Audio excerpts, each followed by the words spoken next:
ખંડેર મકાનમાંથી 95,000ના વિદેશી દારૂ સાથે બે ઝડપાયા. નડિયાદના પીજ ભાગોળના દાડિયું ફળિયામાં એસએમસીએ દારૂની 600 બોટલો સહિત 1 લાખનો મુદ્દામાલ જપ્ત કર્યો.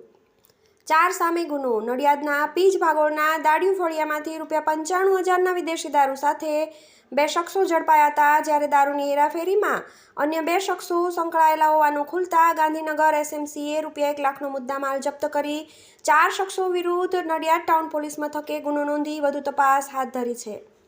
નડિયાદ પશ્ચિમમાં રહેતા 2 બુટલેગરો નડિયાદના પીજ ભાગોળ દાડિયું ફળિયામાં એક ખંડેર મકાનમાં વિદેશી દારૂનો સંગ્રહ કરી અન્ય 2 શખ્સો મારફતે છૂટક વેચાણ કરાવતા હોવાની ગાંધીનગર સ્ટેટ મોનિટરિંગ સેલને બાતમી મળી હતી. જેના આધારે એસએમસીએ બુધવારે સાંજે દરોડો કરી રાજાભાઈ દિલીપભાઈ મૈડા અને જીતુભાઈ અરવિંદભાઈ ચૌહાણને વિદેશી દારૂ અને બિયરની નાની મોટી 600 બોટલો સાથે ઝડપી પાડ્યા હતા.